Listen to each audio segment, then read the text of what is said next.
बहुत ही प्रासंगिक विषय आपने उठाया।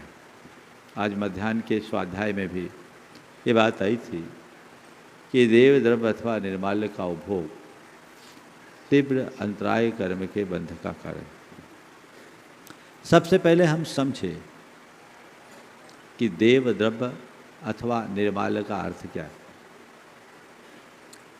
देव, गुरु और धर्म के लिए जो कुछ भी निवेदित कर दिया जाता है, यानी संकल्पित, अनर्घ पद प्राप्त है बोल के ही करे कोई जरूरी नहीं, जो कुछ भी समर्पित हो जाता है वह देव द्रव्य अथवा निर्माल्य की श्रेणी में आता है। इनका कतई उपभोग नहीं करना चाहिए। शास्त्र के कथनानुसार ऐसे देव द्रव्य का उपभोग करने पर तीव्र अंतराय कर्म का बंध होता है। कई बार ऐसा देखने में आता है कि लोग देव द्रव्य का उपभोग कर बैठते हैं और ऐसा करके वो नहीं समझ पाते कि अपने साथ कितना बड़ा अनर्थ कर रहे हैं। रहन सार में लिखा है, जिन्नत धार पय था जिन पूजा निमित्त विशेष धनम, जो भुंजई सो भुंजई निरी गई ये सुईरम दुखम, पुत्र कलत विदुरो दारिद्रो पंगु मूक बहिरंगो रंधो, पुत्र कलत विदुरो दारिद्रो पंगु मूक बहिरंधो, चांडालादि कुजादो जिन पूजादि दब्ब है। कितनी कड़ी बात कही है।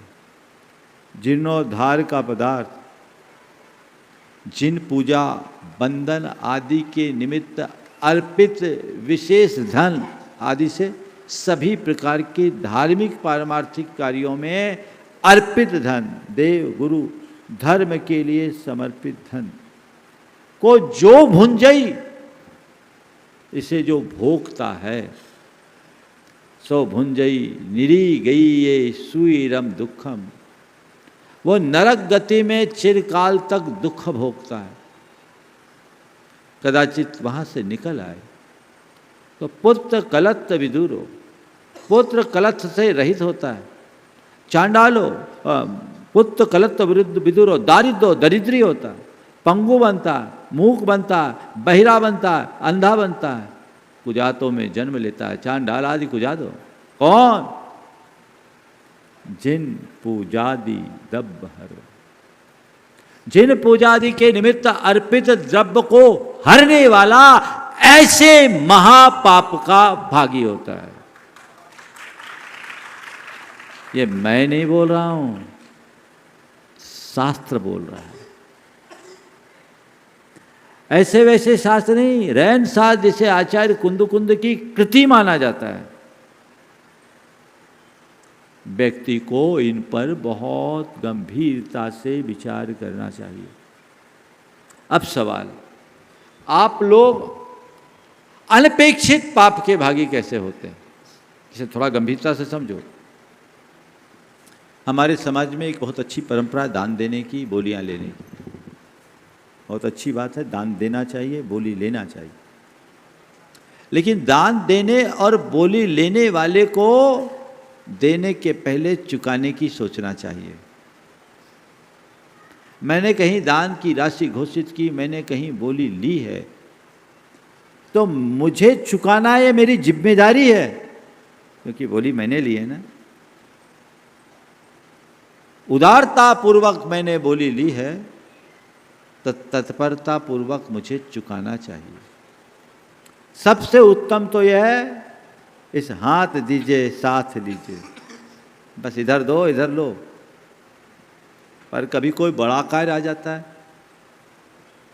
और उसमें एक कोई बड़ी राशि देने की बात होती है, बड़ा संकल्प होता है, तो उसके लिए एक रास्ता है।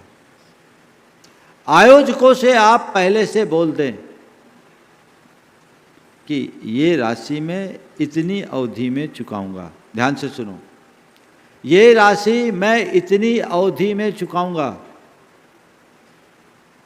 और बोली लेने से पहले एक संकल्प और जोड़ो, एक कंडीशन डाल दो, मेरी आज जैसी परिस्थिति रही और मैं इस दुनिया में रहा तो इस समयावधि में मैं ये अमाउंट दूंगा। और कहीं भी बोली लो, घर आकर के अपने परिवारजनों को बता दो कि आज मैंने इतनी एक लायबिलिटी अपने साथ जोड़ी है, हम अमुक जगह पे ये दान राशि बोल के आए हैं, हमें जीते जी चुकाना है, और बेटा कदाचित मैं नहीं चुका पाया तो तुम्हें चुकाना है, क्योंकि मेरे एसेट और लायबिलिटी सब तुम्हारे हैं। संतान को बता देना, नोट करो, भूलो मत। और आयोजकों से निवेदन करो कि आपसे एक निवेदन है कि समय समय पर रिमाइंडर भेजते रहना। किस्त बना लो, 1 साल में मुझे राशि चुकानी है, तो हम 1 साल के 12 किस्तें तो बिना मांगे हर महीने अपनी किस्त चुकाएंगे। कदाचित किसी परिस्थितिवश लेट हो गए तो ब्याज चुकाएंगे। और सबसे अच्छा तो यह है, आगे की डेट की चेक दे दो, भैया चेक रखो, हम आपको चुका देंगे। अगर हम पुण्य नगद चाहिए तो दान भी तो नगद दो। मुझे तो तब बड़ा आश्चर्य होता, भगवान विराजमान कर दिए, पंचकल्याणक में इंद्र बन गए, विधान कर लिए, शांति धारा कर ली, और पैसे नहीं चुकाए। अब कहाँ शांति आएगी बाबा? शांति धारा के लोग 5-5 साल पैसे नहीं दे पाते, क्या कर रहे हैं? और अशांति के कारण बुला रहे हैं।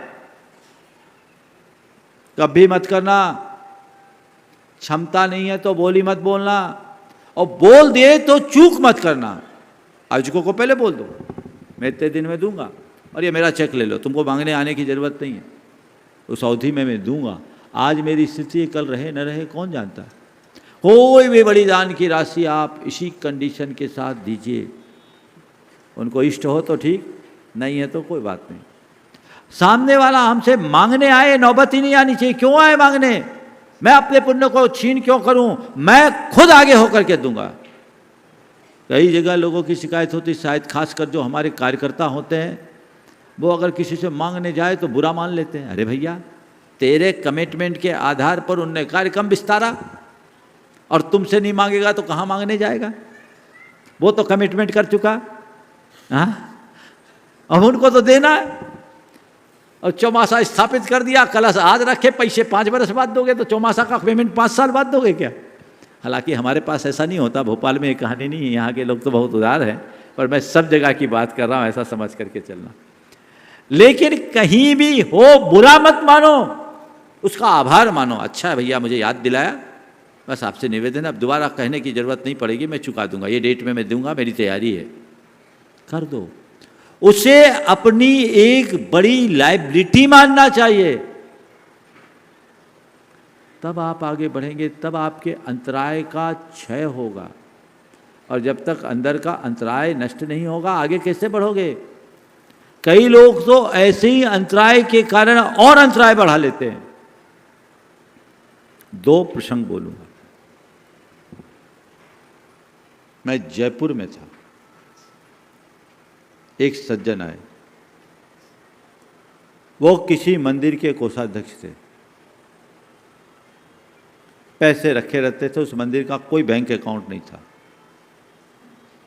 उस आदमी ने अच्छा खासा व्यापार था, 3-3 शोरूम का मालिक, नाम नहीं ले रहा हूं, मंदिर का कोषाध्यक्ष, 3-3 शोरूम का मालिक।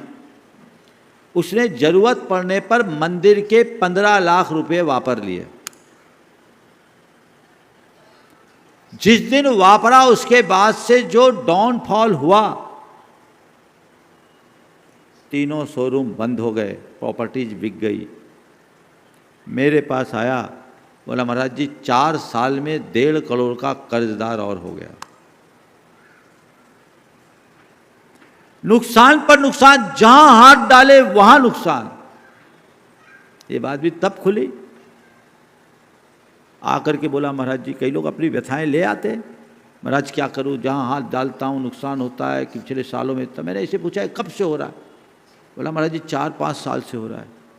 मैंने ऐसी कहा याद करो तुमसे कोई गलती तो नहीं हुई? तब उसने अपना भेद खोला। मैंने पकड़ लिया कि तुम्हारे पतन का कारण केवल यही है। महाराज क्या उपाय? हमारे तुम्हारे पास कुछ बचा है? बोले एक मकान और एक फ्लैट बचा है। हमने कहा सोचो ये भी बिक गया। पहला काम, ये 15 लाख रुपए के 5 साल का ब्याज समेत मंदिर को चुकाओ और एक सिद्ध चक्र विधान करो। प्रायश्चित दिया मैंने। उसने मेरी बात को फॉलो किया। उसने फ्लैट बेचा, पैसा चुकाया, सिद्ध चक्र विधान किया और वो आदमी 2015 की बात है 2022 में आकर गुनायतन का ट्रस्टी बन गया। ये बदलाव है। अंतराय आता कैसे और अंतराय कटता कैसे, उसका जीवंत उदाहरण है। आप सब लोगों से मैं कहना चाहता हूं, इस विषय को हल्के में कभी मत लेना। धर्म कार्य में दान देते हो पुण्य लाभ के भाव से और वहां आकर के पाप के भागी बन जाओ, कतई उचित नहीं। होड़ में दान देना मत और दान देने के बाद पीछे कभी होना मत। बोल दिया तो देना है, ऐसा भाव होना चाहिए। एक दूसरा प्रकरण, हमारे मंदिरों की अपार संपत्तियां रही, भवनों की और भूमियों की। लोगों ने दिया, पहले भी दिया, आज भी दिए और बहुत सारे। लेकिन आज संपत्ति की वैल्यू बढ़ जाने से कई लोगों की नीयत खराब हो गई। एक गांव में एक परिवार मुख्य था, उनकी खेती थी और मंदिर के नाम पर 11 एकड़ जमीन लगाई हुई थी। वही रहते थे। पुराने ज़माने में तो सर्वराकार होते थे, कोई ट्रस्ट व्रस्ट होता नहीं था। तो वही जमीन के सर्वराकार, वही जोतने वाले, वही सब कुछ। एक ही व्यक्ति सब कुछ करता था। मंदिर में साल में एक आध बार रंग रोगन कर दिया तो ठीक है, बाकी कुछ नहीं। 11 एकड़ जमीन की उस समय उनकी जो खेती की सिकमी आती थी 1 लाख रुपया एकड़।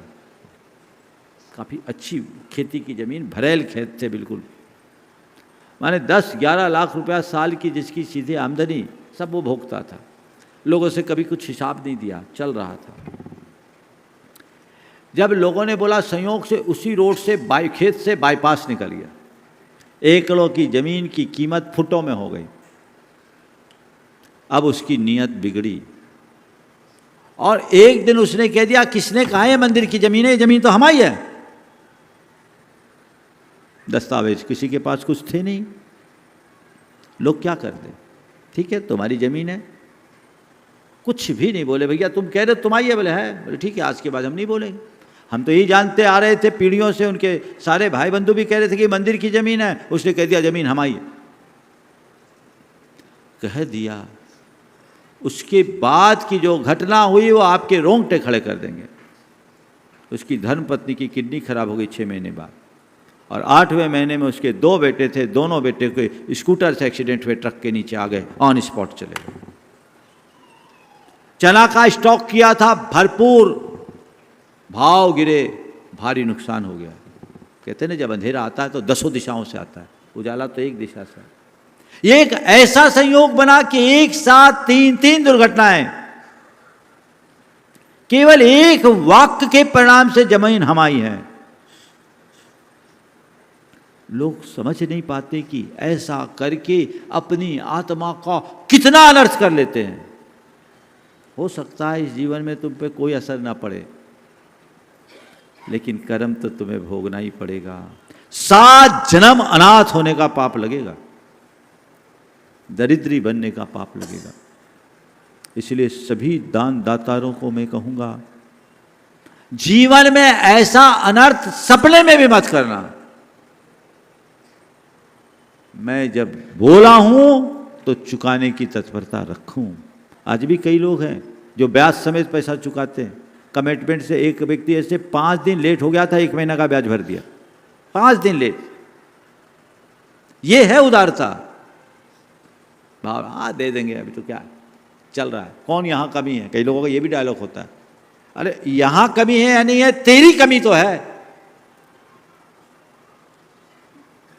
अपनी प्राथमिकताएं सुनिश्चित करते हुए दान की राशि देनी चाहिए। कई जगह तो कैसी विडंबना है, मंदिरों के मकानों में रहने वाले लोगों ने भाइयों में विभाजन हुआ तो पार्टीशन वाल भी खड़े कर लिए।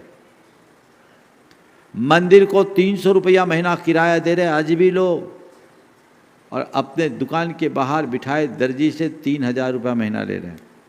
अब तो और भी ज़्यादा हो गया होगा, मैं तो 20 वर्ष पुरानी बात कह रहा हूँ। ये महा अनर्थ है, पाप, इससे बचना चाहिए। इसलिए कोई भी धार्मिक कार्य हो, पूजा विधान आदि का पैसा भी बचता है, परमार्थ के कार्य में लगा। गुरुदेव कहते थे धर्मशाला मत लगा, देव गुरु धर्म के लिए लगा, जीव दया के लिए लगा, अपने लिए नहीं लगाना, निजी उपभोग के लिए नहीं लगाना। इसी प्रकार निर्माल्य के संदर्भ में एक बात और कहूँगा, जो खासकर मंदिर कमेटियों से जुड़े हुए लोगों को ध्यान देने योग्य है। आपके मंदिरों के माध्यम से सामाजिक कोई आयोजन होते हैं, उसमें खाने पीने का भी आयोजन होता है, साधुओं को निवेदन करने के लिए बसें ले जाने का आयोजन होता है। आप बसें लगवाते हैं, खाने पीने का आयोजन करते हैं और पेमेंट मंदिर से कर देते हैं। देव द्रव्य का उपयोग आपने किया अपने लिए, गए आप, खाए आप। इसका सबसे बड़ा पाप उस मंदिर कमेटी के पदाधिकारी को लगेगा जिसने पैसा डाला है, और जितने लोग भोगे वो भी पाप के भागी। फिर महाराज क्या करें, अलग फंड करो, कलेक्शन करो। महाराज कलेक्शन करते करते तो अवसर निकल जाता। इसका सॉल्यूशन मैंने अनेक बार दिया। हर मंदिरों में एक मद होना चाहिए, धर्म प्रभावना। मंदिर में गुल्लक रखो प्रभावना के नाम से, उसके पैसे का तुम उपयोग कर लो, कोई दोष नहीं है। बच जाए तो मंदिर में लगा देना, मंदिर का पैसा इधर नहीं आ सकता। रसीद काटो, धर्म प्रभावना। आप लोग दान दो, धर्म प्रभावना या प्रबंध नाम लो, तो कार्यकर्ताओं को भी दिक्कत नहीं। प्रशांति धारा का पैसा, पूजा का पैसा, विधान का पैसा, द्रव्य पुछारा के नाम पर जो सालाना पैसा, धूप दशमी बहुत रसीद कट रहे होंगे, सब मंदिरों में देते लोग। उसने किसके लिए दिया पैसा? प्रभु जी के लिए दिया, तुम्हारे लिए नहीं दिया। इन बातों को बहुत गंभीरता से लेना चाहिए, तभी आप पाप से बच सकेंगे और अपने जीवन का पथ प्रशस्त कर सकेंगे। बहुत अच्छा है, आज आपके निमित्त सबके मध्य ये संदेश गया है। मैं देश भर के लोगों से कहूँगा, सब लोग अपनी अपनी समीक्षाएं करें और इस बात को गंभीरता से लेते हुए कोई मांगने आए उसके पहले अपनी तैयारी कर ले। यदि कोई ऐसी बात है, चेक दे दो। आज के लिए सबसे अच्छा भैया चेक रख लो, ना दे पाए तो चेक लगाना, डेट लिख के चेक देना, खाली चेक मत देना। जो हम आज दे सकते 6 महीना, 8 महीना, 4 महीना, साल भर, जो आपका कमिटमेंट है, तो आप उससे निर्भर होगे। इसी बीच अपनी 100 वर्ष पूरे हो गए तो कर्जदार बनकर जाओगे, ऐसा क्यों करो? कमिटमेंट किया है, अगर है तो एक पल का विलंब मत करो, नहीं है तो प्रायोरिटी में दे आओ कि जैसे ये पैसा आएगा मैं इस पैसे का ये सदव्यय करूँगा, तो रास्ता प्रशस्त होगा।